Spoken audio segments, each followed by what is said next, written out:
Bon matin! Alors aujourd'hui, on va faire une vocalise un peu spéciale, un peu drôle. En fait, c'est une vocalise que j'ai inventée. Ben voilà, j'ai développé cet exercice-là en fait pour accélérer le processus, libérer l'instrument. Donc vous allez voir, on va pas vraiment chanter aujourd'hui. J'utilise le son grrr, hein? Grrr. Qu'est-ce que ça fait? Grrr. Ben, en fait, c'est deux sons. Hein. Premièrement, le son G, G, G, qui vient justement résonner là où souvent, exactement là où souvent on a comme un petit peu de mucus accumulé. Et le fait de faire un R roulé avec l'arrière hein, de la bouche et non pas R avec la langue, là, grrr, grrr. Donc, on essaie, en fait, de grasseiller hein, avec le palais mou. Et donc, ce que ça va faire, c'est que ça va évidemment faire vibrer intensément cette région-là et ça va faire tomber le mucus. Alors, on y va sans plus tarder. Gris, gros, gras, grand, groin, grain, grogne.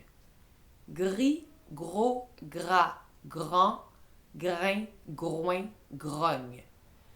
Gris, gros, gras, grand, grain, groin, grogne.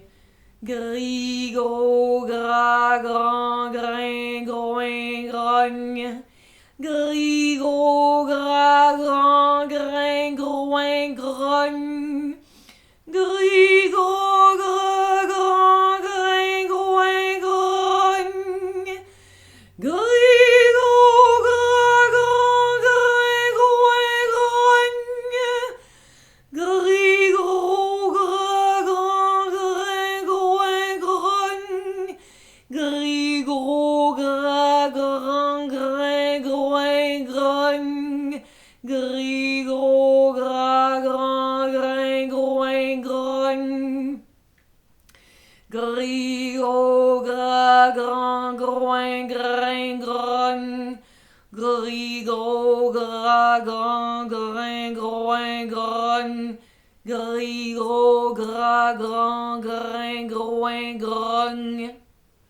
Alors voilà, c'était mon exercice du jour. Voilà, c'est possible d'inventer même des vocalises, des exercices. De toute façon, toutes les vocalises qui existent ont été inventées par quelqu'un. Donc voilà, n'hésitez pas à inventer vos propres vocalises. Ce que je vous conseille en faisant cet exercice-là, c'est de boire de l'eau. Très important de boire de l'eau, donc toujours rester hydraté. Ça se peut que ça vous donne soif. Pour ceux qui se demandaient comment je fais pour chanter Édith Piaf, ben voilà, cet exercice-là va vous aider aussi à trouver le son un peu particulier d'Édith Piaf qui grasseyait beaucoup les R. Hein? Cet air qui m'obsède jour et nuit. Ben voilà. Donc en faisant cet exercice-là, ça va vous aider à trouver ce son. Alors je vous souhaite une belle journée et je vous dis à demain pour une autre vocalise. Dites-moi ce que vous en avez pensé.